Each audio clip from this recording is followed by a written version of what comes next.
What you need to know: the missile strike in Poland is nothing more than a message from Russia addressed to the G20 summit, declared the Ukrainian president, Wednesday, November 16, by video conference before the group leaders meeting in Bali. For its part, France calls for the greatest caution on the origin of the missile which fell in Poland, which killed 2 people, estimated the Elysee. US President Joe Biden said it was unlikely that the missile was launched from Russia. The missile fell on the village of Prowodo, in southeastern Poland, not far from Ukraine, which was targeted on Tuesday by intense Russian bombardments on infrastructure, but also not far from Belarusian territory used by the Russian army since the beginning of the 2 people were killed when this missile fell. The Ukrainian president accuses Russia.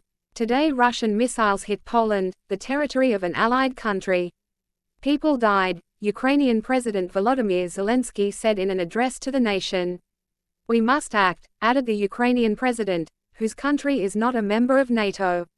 Many countries have the same type of armaments, and therefore identifying the type of missile is not necessarily identifying the actor who implemented it, underlined the French presidency. After an emergency meeting lasting almost an hour, the heads of state or government of the G7 and NATO gave their full support to Poland in a press release. Russian forces fired about 100 missiles into Ukraine yesterday, hitting critical energy infrastructure in different regions, and killing at least 1.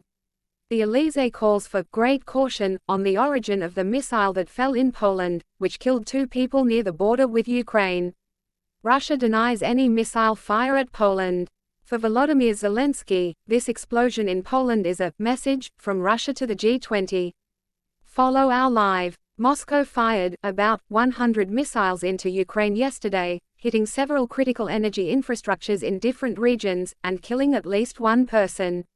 Yesterday, there was the biggest attack in the history of the energy sector, which affected all regions of Ukraine, reacted this morning the Ukrainian energy transmission system operator Ukrenergo.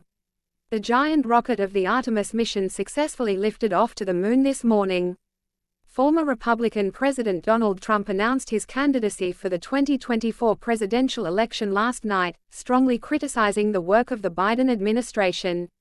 In Lviv, in the west of the country, the supply of electricity and water has been restored to 95%, he specifies on Telegram.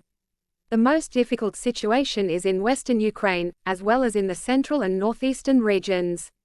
The French ambassador to Ukraine, Etienne de Ponsens, is the guest of France Info this morning. He reacts with caution after the fall of a missile in Poland, 6 kilometers from the Ukrainian border, which killed 2 people yesterday. According to the leader, it is unlikely that this missile was fired from Russia. We will not speculate on the conditions under which this missile arrived in Poland and its origin. We will only decide once we have gone to the end of the investigation, continues the Elysee. While world leaders are gathered here in Bali to seek progress towards peace, Putin is hitting civilians, children, women. It's almost barbaric, Joe Biden said after a meeting with Rishi Sunak during the G20 summit. The leader was speaking after an emergency meeting of G7 major power leaders on the sidelines of the G20 summit in Bali.